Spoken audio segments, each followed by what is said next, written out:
کہ دنیا کے اندر اس وقت جو تازہ رپورٹ ہے، تازہ تحقیق ہے، وہ یہ ہے کہ 4000 سے زیادہ مذہب ہیں، 4000 سے زیادہ مذہب ہیں، لیکن سب مذاہب کے جو بانیان سمجھیں، داعیان سمجھیں، ترغیب دلانے والے، شوق دلانے والے، اپنے مذہب کی طرف بلانے والے، انہوں نے کچھ نہ کچھ زندگی کی کامیابی کے لیے اصول بنا رکھے ہیں، ضابطوں کو تشکیل دے رکھا ہے، لیکن حقیقت یہ ہے کہ جو بنانے والا ہوتا ہے، جس کو اس نے بنایا ہے، جتنا وہ نفع نقصان کا علم رکھتا ہے اتنا کوئی اور نہیں رکھتا۔ تو جب کائنات کا خالق وہ رب ہے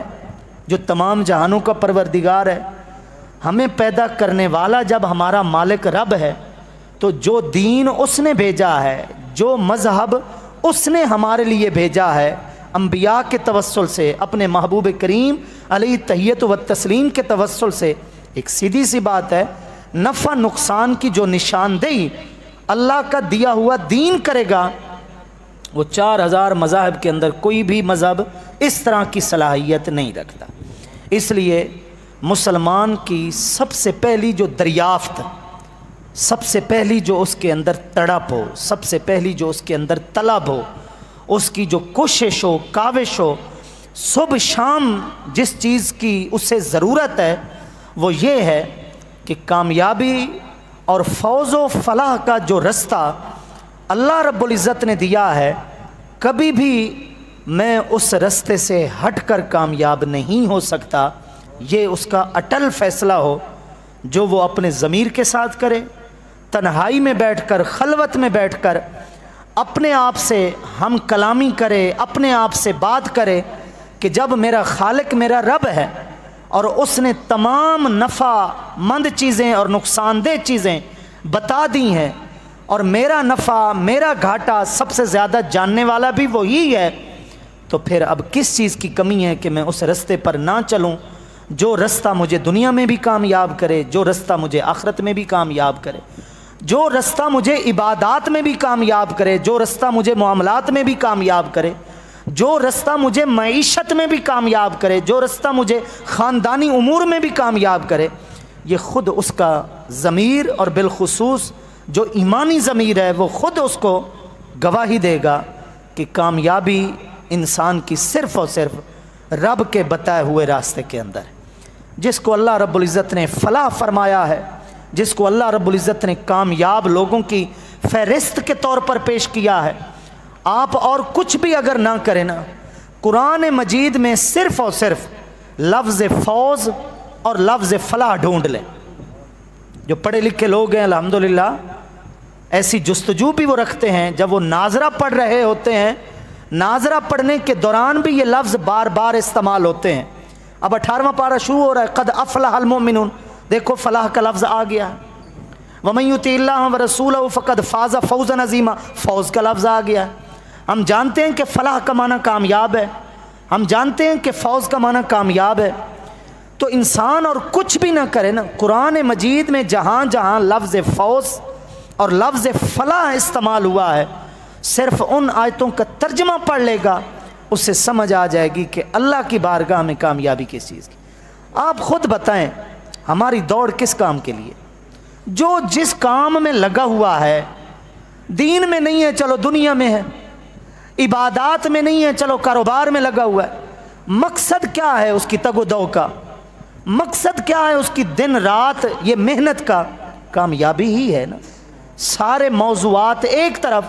یہ وہ موضوع میں چھڑے بیٹھا ہوں جو ایک جامع موضوع ہے کہ غریب سے غریب ہے، اسے بھی کامیابی چاہیے، اس کا بھی ایک اپنا منشور ہوگا جس میں وہ کامیاب ہونا چاہتا ہے، اس نے بھی اپنے طور پر ایک زندگی کا نصب العین بنا رکھا ہوگا، مقصد بنا رکھا ہوگا، جہاں تک اسے پہنچنا ہے وہ اس کے لیے محنت کر رہا ہے۔ کوئی صاحب ثروت ہے، صاحب دولت ہے، اللہ نے اسے بہت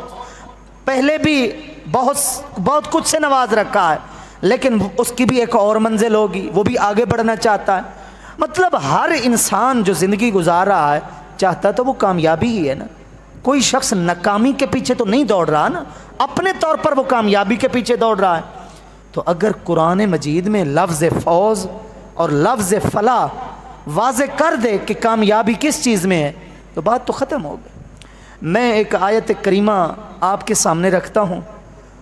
آپ اس آیت کے اندر جو 4 مضمون بیان کیے گئے ہیں، یہ الگ بات ہے کہ ہر مضمون ایک پورا خطبہ ہے، پورا ایک موضوع ہے، لیکن میں صرف اور صرف سرسری آپ کی توجہ اس کی طرف دلانا چاہتا ہوں۔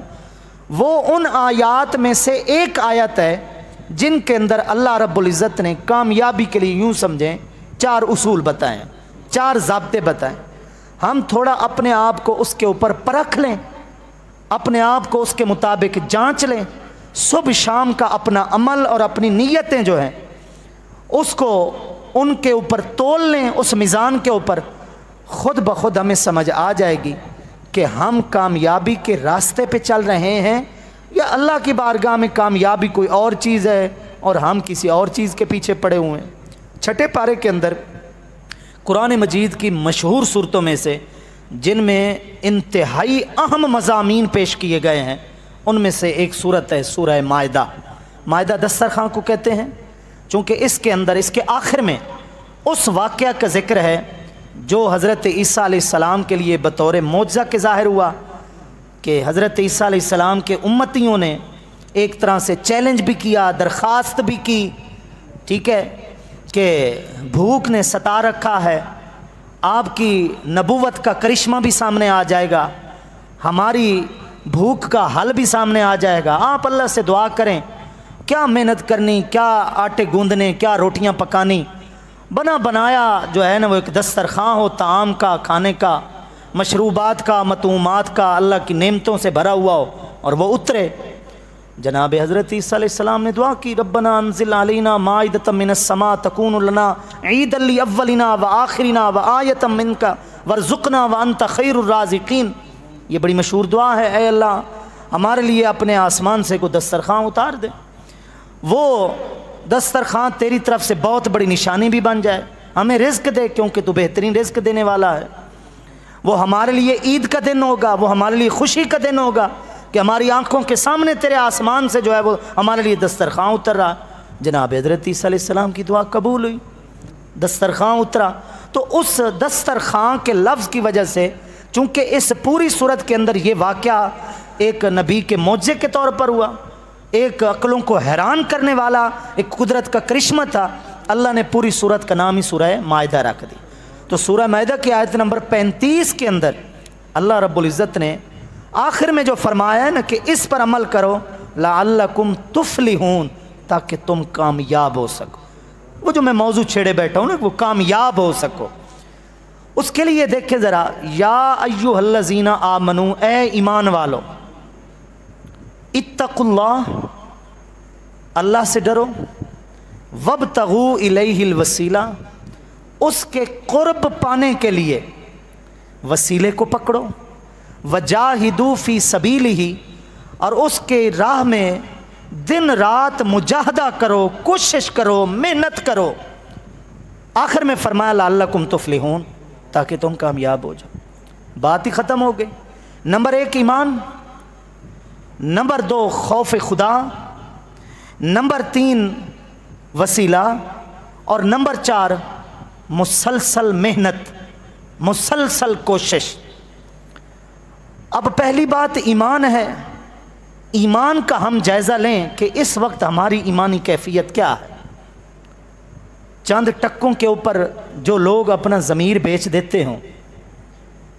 چند روپے کے لالچ میں آ کر جو عدالتوں کے اندر جھوٹی گواہیاں اور جانتے ہوئے کہ جھوٹے قرآن کے اوپر ہاتھ رکھے ہوئے ہوں ہیں، بلکہ اس سے بھی بڑی بات جس نے رشوت کا کام کیا ہو اور وہ کسی غریب کو کچہری سے نکلتے وقت کہے کہ مجھے میرا حق دو، نعوذ باللہ من ذالک، حرام کو جب مسلمان اپنی زبان سے حق کہے کہ حرام میرا حق ہے، جس شخص کے لیے حرام حق بن جائے پیچھے کچھ ایمان کا باقی بچتا ہے۔ تو ایمان کا ہم جائزہ لیں، کیا ہمارا ایمان اس پائے کا ہے جس کے لیے آج جگہ جگہ آپ پوسٹ دیکھیں، پورا سوشل میڈیا جناب ہمارے اسلامی لوگوں سے حضرت عثمان ذو النورین کی جناب یوم شہادت سے بھرا ہوا ہے۔ کیا ہم نے کبھی اپنے ایمان کا جائزہ ان ہستیوں کے ایمان کے ساتھ بھی کیا ہے کہ آج صدیاں گزر گئی ہیں، ان کی ایمان کی حرارت باقی ہے، تپش باقی ہے، ان کی باتیں ہمارے ایمان کے اندر ذوق کو بڑھا دیتی ہیں، ہمیں ہمارے ایمان کو تازگی نصیب کرتی ہیں، تو آخر ان کا ایمان کیسا تھا؟ حضرت عبداللہ بن حذافہ کو دیکھیں، بڑا طویل واقعہ ہے، لیکن اس کا انتہائی جو اختصار ہے اس کو ذرا ایمانی مرتبے کے اعتبار سے دیکھیں کہ جب رومیوں کے سپہ سالار نے یعنی عیسائیوں نے حضرت عبداللہ بن حذافہ کو گرفتار کیا اور انہیں پتہ تھا کہ یہ بہت بڑا کمانڈر ہے مسلمانوں کا، یہ بہت بڑا سپہ سالار ہے، یہ ہاتھ میں آ گیا، اس کا آنا پوری مسلمان فوج کا میرے ہاتھ میں آنا ہے، اور اس نے لالچ کی پوری دنیا آپ کے سامنے رکھ دی،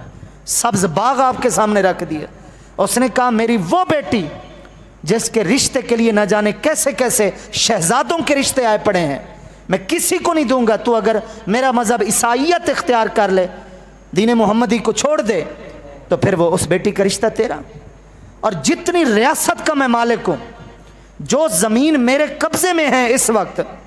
رومیوں کا سب سے بڑا commander chief of army staff میں ہوں اس وقت، اس کی آدھی ریاست میں تیرے نام کرتا ہوں۔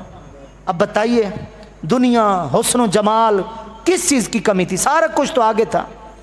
لیکن حضرت عبداللہ بن حذافہ کے جواب میں پیش کیے جانے والے صرف 2 جملے تو سنیں یار، نہ سنیں پورا واقعہ، لیکن صرف 2 جملے جس سے آپ کو اندازہ ہو سکے کہ یہ وہ لوگ ہیں جن کے لیے اللہ رب العزت نے فرمایا آمنو کما آمن الناس، اے لوگو ایمان تمہیں لانا ہے تو یوں ایمان لاؤ جیسے میرے محبوب کے غلام ایمان لے کر آئیں۔ یعنی اللہ نے ایمان کا ایک معیار بتایا ہے، ایک ترازو ہمارے سامنے رکھا ہے کہ اگر میری بارگاہ میں ایمان لانا بھی ہے اس طرح لے کر آؤ جس طرح یہ ہستیاں لا چکی ہیں میری بارگاہ میں ایمان۔ حضرت عبداللہ بن حذافہ نے اتنا فرمایا کہ تو ایک ٹکڑے کا مالک ہے نا، لو آتیتنی جمیع ما تملکہ العرب، تو اس کا بھی آدھا دے رہا ہے جس کا تو مالک ہے، اور تو کتنے کا مالک ہے؟ اور تو جتنے کا مالک ہے اس کا بھی تو آدھا بول رہا ہے نا۔ لو آتیتنی جمیع ما تملکہ العرب، جس کا پورا عرب مالک ہے، پورے عرب ممالک، ساری سرزمین عرب، اگر تو وہ مجھے دے دینا، ما کفرت بمحمد صلی اللہ علیہ وسلم طرفت عین، ساری زندگی رہی میں صرف آنکھ جھپکنے کے برابر بھی اپنے محبوب کے دین سے منہ نہیں پھیر سکتا۔ تو اتنی آفر مجھے کر رہا ہے، تو ساری عرب کی زمین میرے پاس لے کر آ، میں صرف آنکھ جھپکنے میں، یار دیر کتنی لگتی ہے؟ تو زندگی کی بات کر رہا ہے کہ میں زندگی کا یہ فیصلہ کروں، میں آنکھ جھپکنے کی مقدار بھی اپنے محبوب کے دین کو نہیں چھوڑ سکتے۔ یہ ایمان تھا ان کا، اس ایمان کو سامنے رکھیں، اور اس ایمان کے لیے سب سے بڑی جو شعور والی چیز ہے نا وہ علم ہے۔ اب اگلی بات پہلے سن لیں، پھر میں اس ایمان پر ہی بات کو ختم کر دیتا ہوں۔ دوسری بات تھی خوف خدا، اللہ سے تم ڈرو، اور تیسری بات تھی وسیلہ۔ وسیلہ 2 طرح کا ہے، وسیلہ بالاعمال اور وسیلہ بالاشخاص۔ وسیلہ بالاشخاص جائز ہے اور زیادہ سے زیادہ مستحب ہے۔ میں ایک مفتہ بھی، ایک فتویٰ، ایک شرعی مسئلہ آپ کو بتا رہا ہوں کہ آپ بزرگوں کی صحبت میں رہیں، بزرگوں کے پاس آنا جانا رکھیں، جو وہ آپ کو نصیحت کریں، جو وہ آپ کو ہدایت کریں ان پر آپ عمل پیرا ہوں۔ بیعت ہیں تو اپنے شیخ سے جڑے رہیں اور ان کے ورد وظیفے، ان کی تعلیمات، ان کی نصیحتیں، ان پر کامل طور پر عمل پیرا ہوں۔ ایک ہے وسیلہ بالاعمال، کہ اللہ کے وہ فرائض و واجبات جو اللہ نے اپنے بندے پر رکھے۔ یہ دونوں طریقے ہیں اللہ کے قرب کو حاصل کرنے کے۔ اور آخری جو تھی، چوتھی چیز، ایمان، تقوی، وسیلہ، اور نمبر 4 وجاہدوا فی سبیل، صبح شام تمہاری محنت یہی ہو۔ تم کاروبار میں ہو تو وجہ یہی ہو، تم گھر میں ہو تو وجہ یہی ہو، تم عبادات میں ہو تو وجہ یہی ہو کہ اللہ نے جسے کامیابی فرمایا مجھے وہ کام